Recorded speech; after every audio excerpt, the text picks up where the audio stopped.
책을 기록한 목적, 이 요한복음을 기록한 목적에 대해서 말합니다. 너희로 예수께서 하나님의 아들 그리스도이심을 믿게 하려고, 그리고 그 믿는 자가 그 이름으로 힘입어, 그 이름을 힘입어 생명을 얻게 하려고 내가 이 글을 쓴다라고 합니다. 굉장히 중요한 대목이죠. 이 글을 쓰는 궁극적인 진짜 이 이유에 대해서 설명하는 거니까요. 근데 놀랍게도 오늘 우리가 살펴볼 도마의 이야기를 통해서 예수님이 동일한 얘기를 하시는 거예요. 예수님이 도마에게 무슨 얘기를 하십니까? 믿음 없는 자가 되지 말고 믿는 자가 되라 라고 말씀하십니다. 따르겠습니다. 믿는 자가 되십시오. 믿는 자가 되십시오. 주님이 하시는 말씀이에요.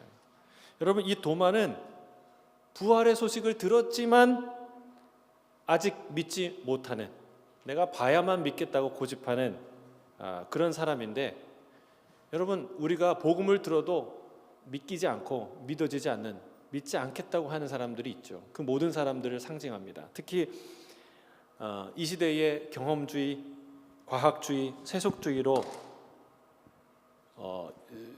보지 않으면 믿을 수 없는, 보이지 않는 세계를 믿지 못하는 그런 모든 현대인들을 상징하는 말입니다.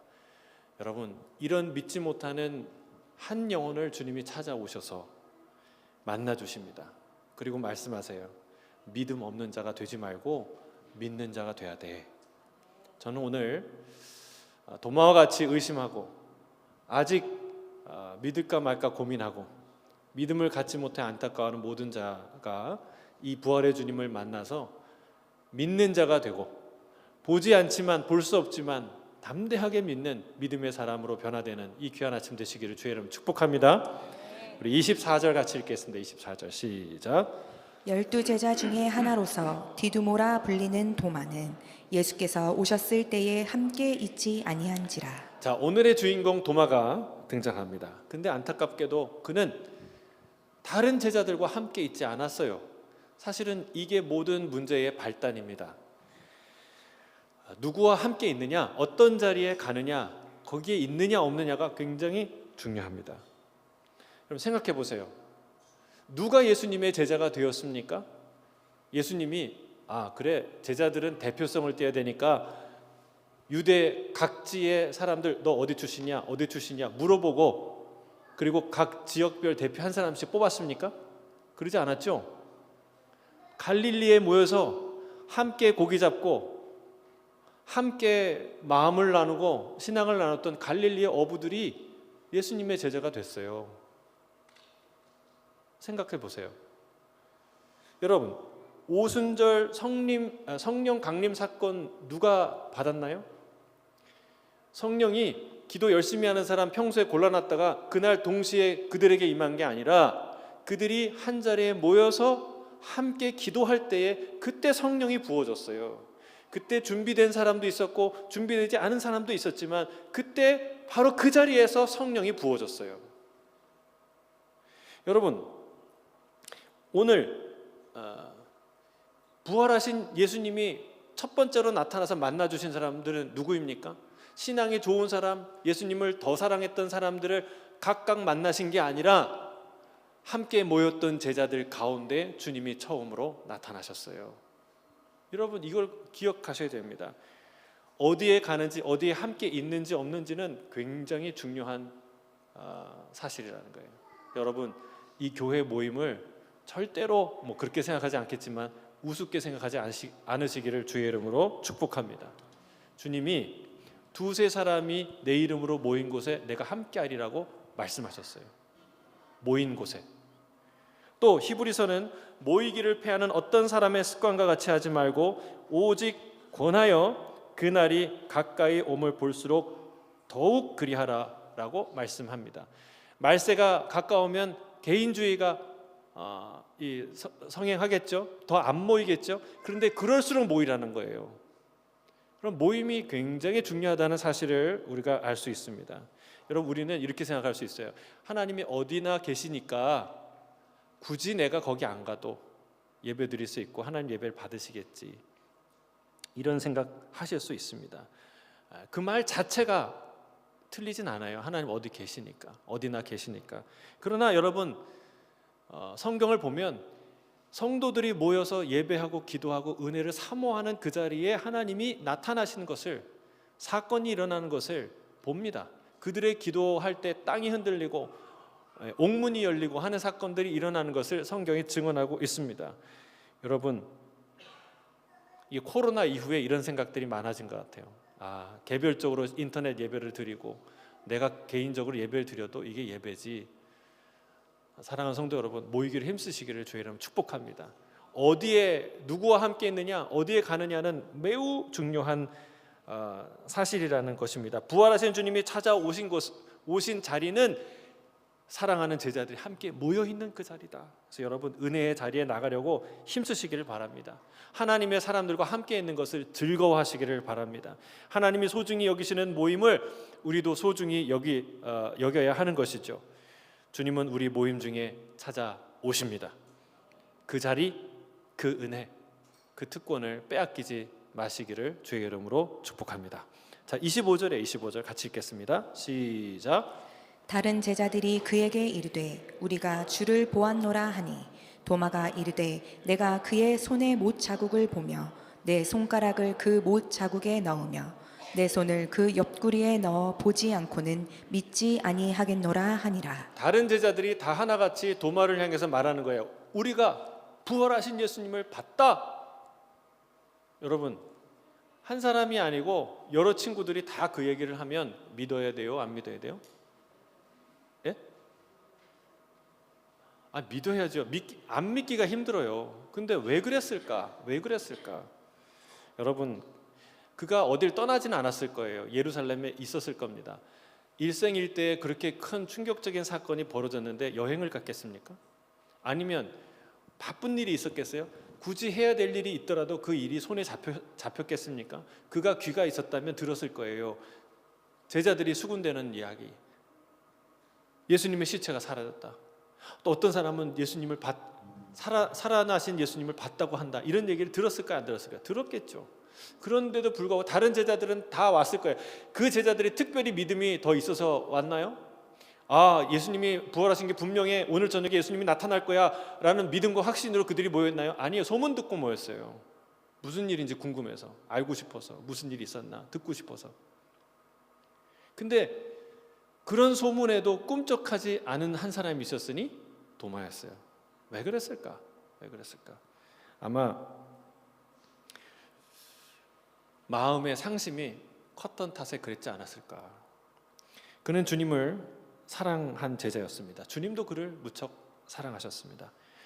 주님이 죽은 나사로를 살리러 가자고 했을 때 다른 제자들은 다 뭐라고 얘기했냐면, 예수님, 방금 전에도 유대인들이 돌로 치려고 하지 않았습니까? 지금 가면 큰 사고 납니다. 지금은 아닙니다. 지금은 아니에요. 만류할 때 도마가 뭐라 그랬어요? 주와 함께 죽으러 가자. 여러분, 도마는요 참 용기 있는 사람이고 예수님을 사랑하는 사람이고 인간 냄새가 나는 그런 제자였어요. 예수님이 하고 싶은 거 해드리게 하고 싶고, 예수님이 돌맞을 상황이면 같이 돌맞을 수 있다는 그런 마음을 가진 정말 예수님을 아끼는 제자였어요.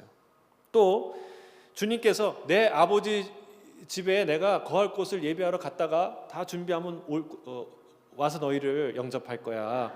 너희가 내가 가는 길을 알고 있어 라고 말할 때 도마가 뭐라고 얘기하냐면, 질문합니다. 손을 들고. 여러분, 질문하시길 바랍니다. 간절한 자가 우물을 파는 거예요. 여러분, 진짜 간절한 자가 질문하는 거예요. 뭐라고 질문했냐면, 예수님, 예수님이 어디를 가려고 하시는지 알지 못하는데 그 길을 어떻게 우리가 알겠습니까? 라고 질문해요. 그래서 우리가 듣게 된 위대한 주님의 말씀이 내가 곧 길이요 진리요 생명이다, 이 말씀을 하시잖아요. 근데 중요한 것은 도마가 왜 그 질문했을까요?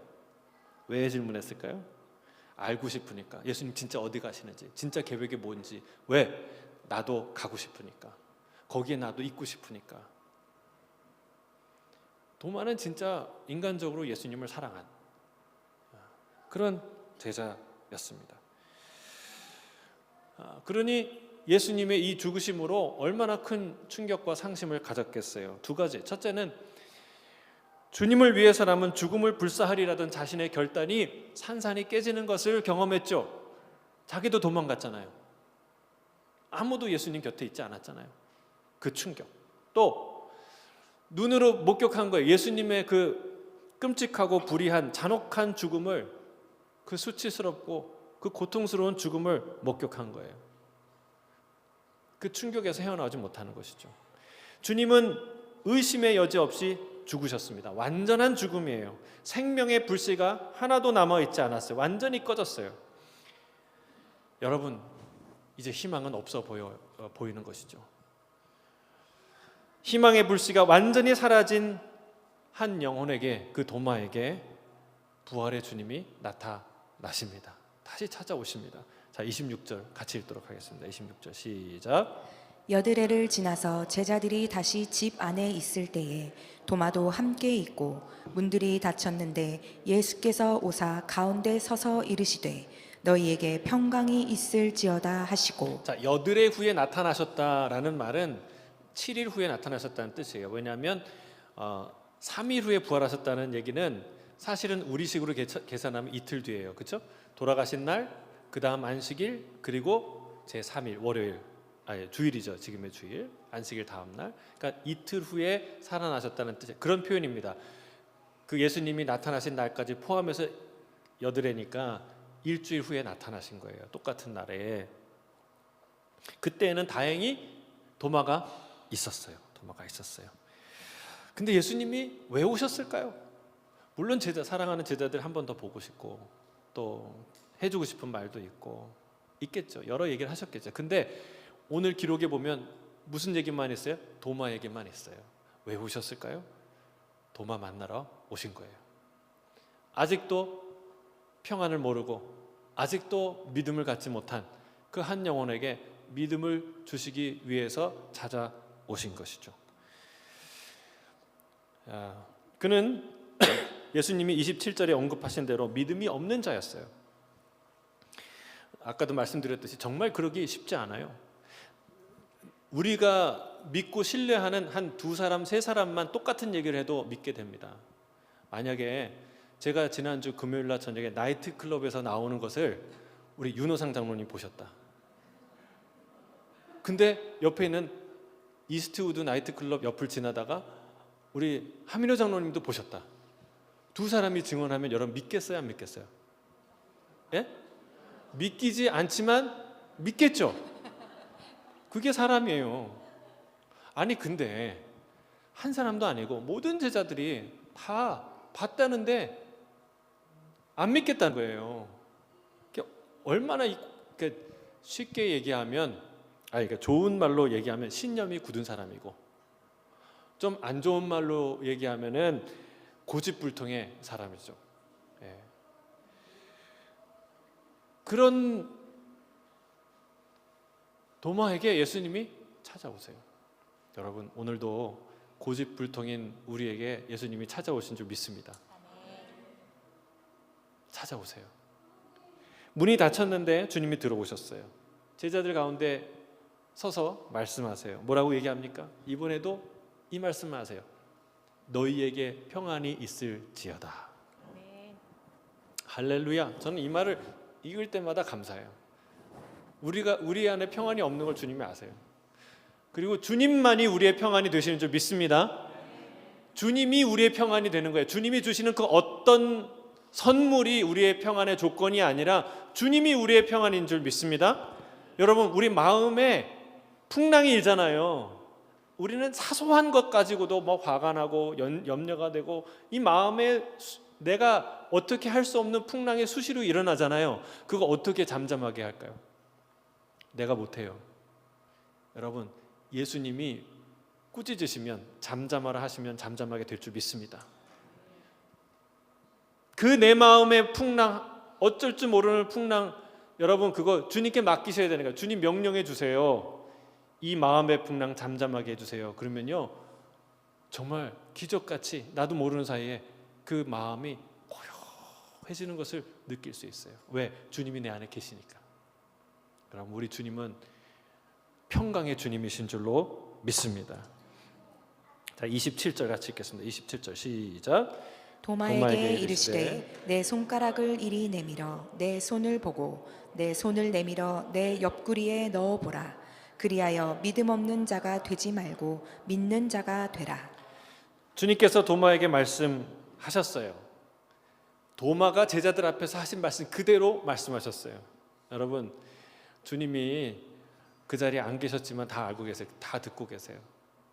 여러분, 우리의 기도, 우리의 고백, 우리의 말 하나님 다 들으신 줄 믿습니다.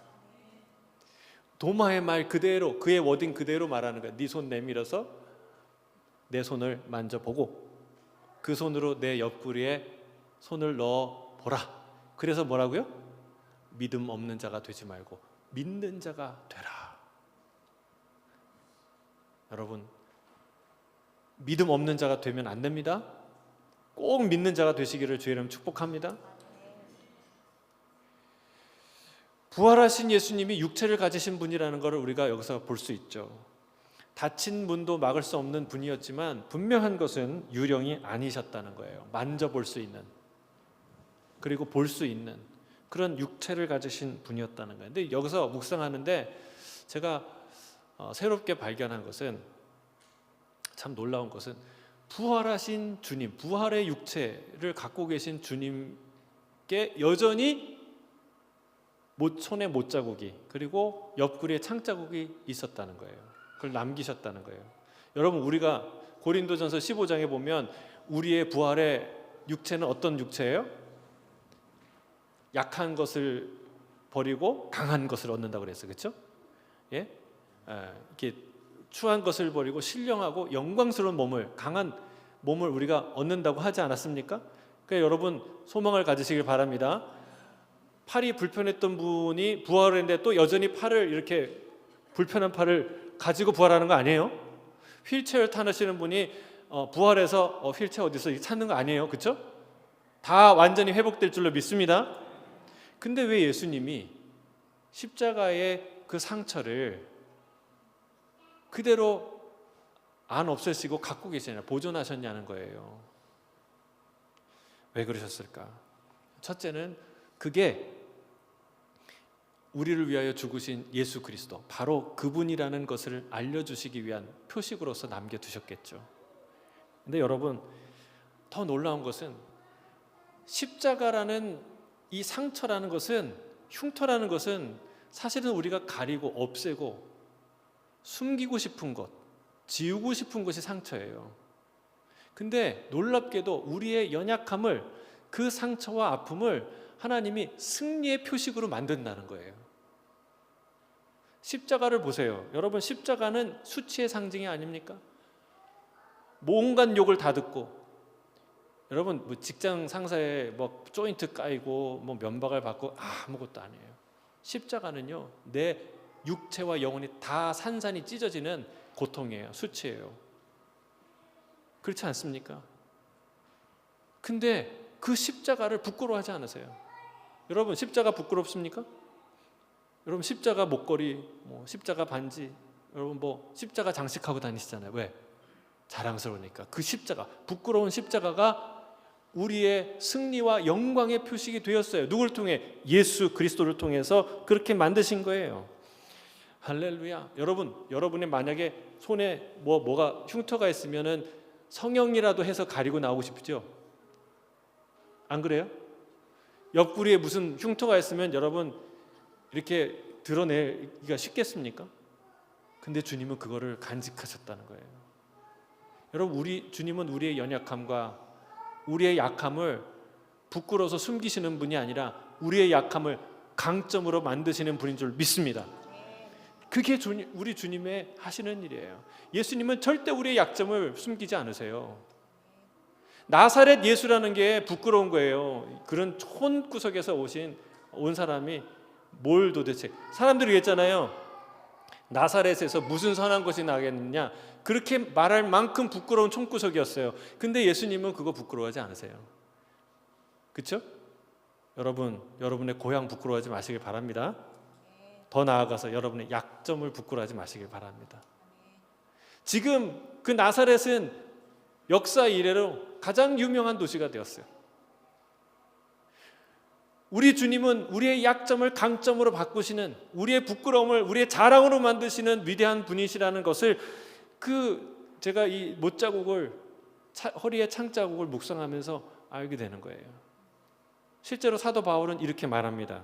자, 고린도후서 12장 9절 10절에 같이 읽겠습니다. 9절 10절 시작. 나에게 이르시기를 내 은혜가 내게 족하도다. 이는 내 능력이 약한 데서 온전하여 짐이라 하신지라. 그러므로 도리어 크게 기뻐함으로 나의 여러 약한 것들에 대하여 자랑하리니 이는 그리스도의 능력이 내게 머물게 하려 함이라. 그러므로 내가 그리스도를 위하여 약한 것들과 능욕과 궁핍과 박해와 곤고를 기뻐하노니 이는 내가 약한 그때의 강함이라. 아멘. 아멘. 나의 약함을 자랑한다고 말해요. 심지어는 내가 약할 때 강하다고 말합니다. 여러분, 이거는 어떤 정신이 좀 나간 사람만 할 수 있는 얘기. 누가 우리한테 내가 막 힘들고 어려울 때 약할 때 강한 거야, 그렇게 얘기하면은 막 누구 놀리는 것 같아요. 근데 그렇지 않다는 거예요. 우리 주님은 실제로 우리의 약함을, 우리의 부끄러움을 자랑으로 만드시는 분이라는 거예요. 여러분, 우리의 약함을 주님 안에서 부끄러워하지 않게 되기를, 자랑하시기를 주의 이름으로 축복합니다. 하나님이 반드시 그 연약함을 강점으로, 우리의 부끄러움을 자랑으로 만드실 줄 믿습니다. 내가 망했어요. 근데 내가 그 망했을 때 주님 만났어요. 주님, 내가 완전히 쫄딱 망했는데 나를 완전히 바꾸셨어요. 내가 개과천선이라고 그러나요? 내가 완전히 바뀌었어요. 여러분, 그런 간증이 되고 그런 영광의 상처가 되고 그런 하나님이 자랑거리로 만드시는 그런 역사가 저와 여러분의 인생에 있게 되기를 주의 이름으로 축복합니다. 자, 28절입니다. 같이 읽겠습니다. 도마가 대답하여 이르되 나의 주인님이시요 나의 하나님이시니이다. 그 부활의 주님을 목격하고, 실제로 목격하고 그가 한 고백이 뭐냐? 이건 대단한 고백입니다. 뭐라고 얘기해요? 나의 주님이시요 나의 하나님이시니이다. 베드로가 주는 그리스도시요 살아계신 하나님의 아들입니다 고백했죠. 이거 대단한 고백이죠. 위대한 고백이에요. 그러나 그것과 또 다르게, 아니면 어떤 의미에서 신학적으로 더 중요한 고백이에요. 예수 그리스도를 하나님이라고 명시하는, 고백하는 위대한 고백이에요. 여러분, 예수님은, 우리가 하나님의 아들, 성자 예수 그리스도가 하나님이시라는 사실을 명확하게 선포하는 구절이 바로 이 구절이에요. 근데 사실은 이게 사도 요한의 아주 중요한 의도예요. 왜냐하면 1장에 뭐라고 얘기해요? 태초에 말씀이 하나님과 함께 계셨다. 그렇죠? 태초에 말씀이 있었는데 그 말씀이 하나님과 함께 계셨고 그 말씀이 곧 하나님이시니라 라고 선언하지 않습니까? 이게 맥락 없는, 뜬금없는 신학적 선언이 아니라 실체가 있는, 실제로 예수 그리스도의 삶을 통해, 역사를 통해, 십자가와 부활을 통해 그것을 목격한 제자들의 입술과 삶을 통해 고백되어진 실체가 있는 선언이라는 거예요. 수미상관이라는 거 있잖아요. 그 얘기를 선언해서 하지만 이게 결론인 거예요. 예수 그리스도가 우리의 찬양과 경배를 받으시게 합당한 하나님이시라는 것을 선포하는 거예요. 할렐루야. 예수 그리스도는 우리의 하나님이신 줄 믿습니다. 그 위대한 선언을 지금 하고 있다는 거예요. 자, 29절 같이 읽겠습니다. 29절 시작. 예수께서 이르시되 너는 나를 본고로 믿느냐? 보지 못하고 믿는 자들은 복되도다 하시니라. 자, 예수께서 말씀하십니다. 너는 나를 보았기 때문에 믿는 거야? 그러나 보지 못하고 믿는 자들이 복이 있다라고 예수님께서 아주 대단한 선언을 해 주십니다. 이게 참 우리에게는 너무 행복하고 뜻깊은 고백이에요. 여러분 생각해 보세요. 보고 믿는 게 복된가요? 보지 않고 믿는 게 복된가요? 네?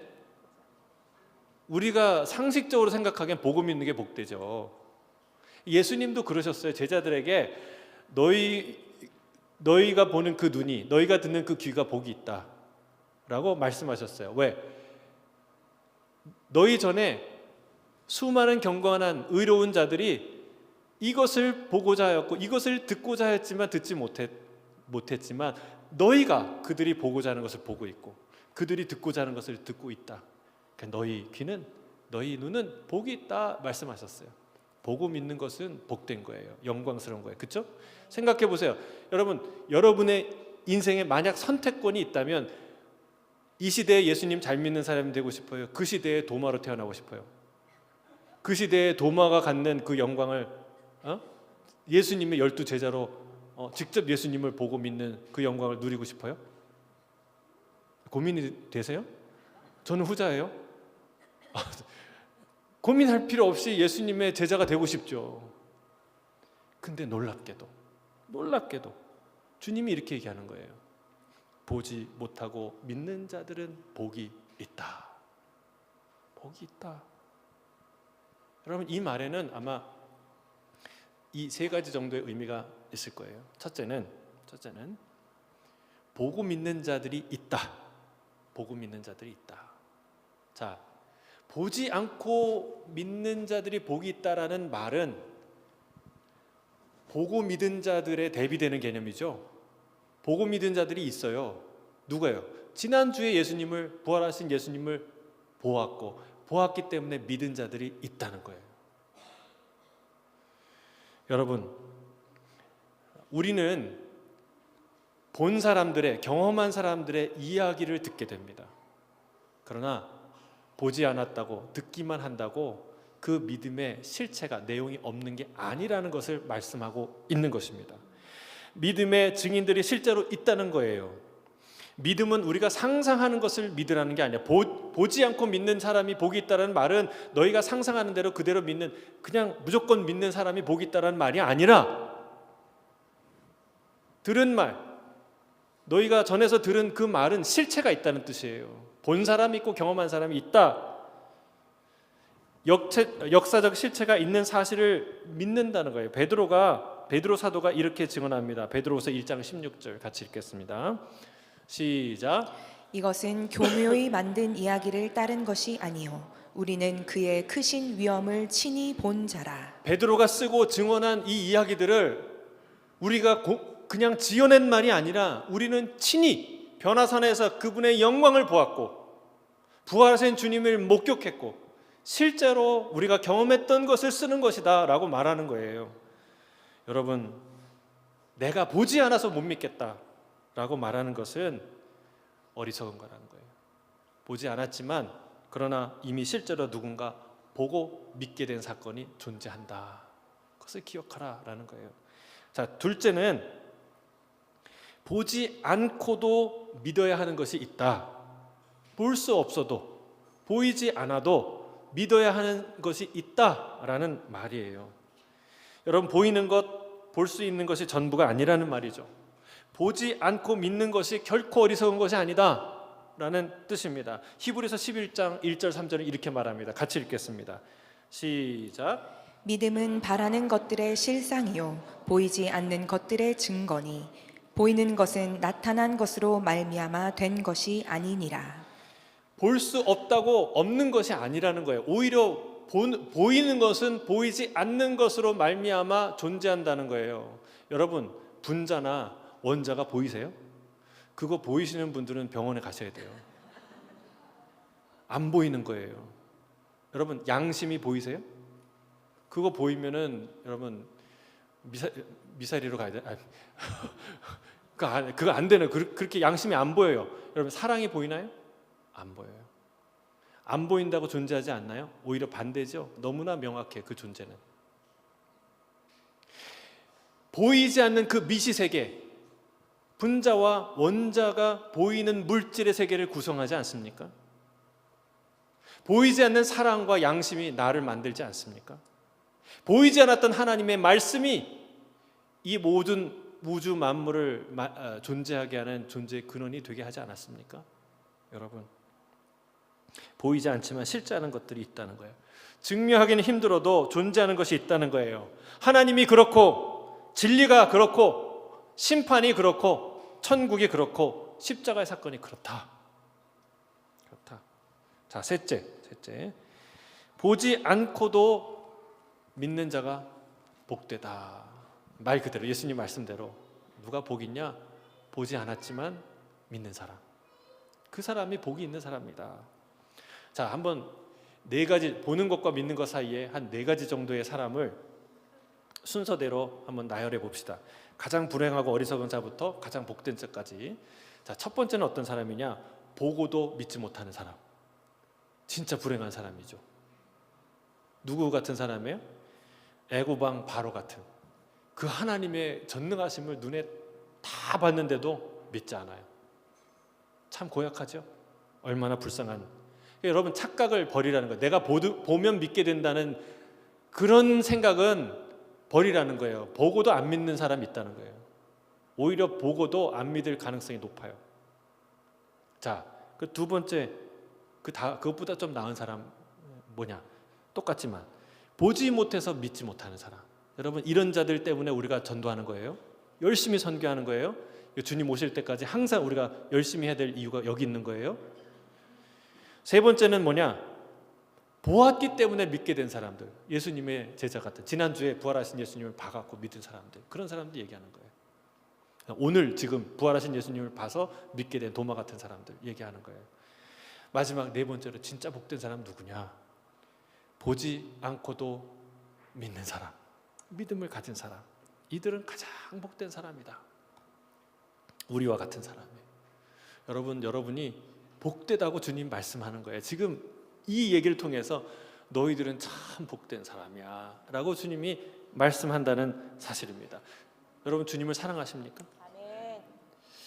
우리 그 일부 예배 우리 스텝 중에 다 예수님 사랑하시는 분들이지만 오지혜 자매 이렇게 지금은 뭐 영상으로 하지만 항상 찬양 인도를 할 때 막 눈물을 흘려요. 왜? 예수님 사랑하니까. 제가 오늘도 물어봤어요. 예수님 그렇게 사랑해요? 또 울먹이면서 또 예수님 사랑한대. 근데 남편을 위해서 그렇게 우신 적 있어요? 없대요. 저기 위에 계시지만. 근데 어떻게 예수님을 그렇게 사랑하냐고요. 우리 스콧 전사님 예수님 얘기하면 막 또 눈물 흘리고 기도하잖아요. 아니, 어떻게 그렇게 사랑하냐고요. 어떻게 그렇게 사랑할 수가 있냐, 보지 않았는데. 사도 베드로는 그런 복된 자들에 대해서 이렇게 말합니다. 베드로전서 1장 8절 같이 읽겠습니다. 참 아름다운 표현이에요. 자, 같이 읽겠습니다. 시작. 예수를 너희가 보지 못하였으나 사랑하는도다. 이제도 보지 못하나 믿고 말할 수 없는 영광스러운 즐거움으로 기뻐하니. 할렐루야. 너희들이 예수님을 보지 못했는데 사랑한대. 지금도 보지 못하고 여전히 앞으로도 못 볼 건데 그분을 믿는데요. 그리고 더 중요한 것은 말할 수 없는 영광스러운 즐거움으로 기뻐한대요. 할렐루야. 이게 얼마나 복된 자예요. 여러분, 예수님을 직접 눈으로 봤던 그 시대에 수많은 사람들이 예수님을 보고도 무시했어요. 나사렛 촌사람이 무슨 대단한 걸 한다고 뭐 배운 거 뭐가 있겠어. 여러분, 살아계신 예수 그리스도를 보고도 수많은 사람들이 멸시하고 무시하고 지나갔을 거예요. 그러나 한 번도 예수님을 보지 않은 어떤 자가 그분을 사랑한대요. 그분을 생각하면 눈물이 난대요. 말할 수 없는 영광스러운 즐거움으로 기뻐한대요. 이게 얼마나 큰 축복입니까?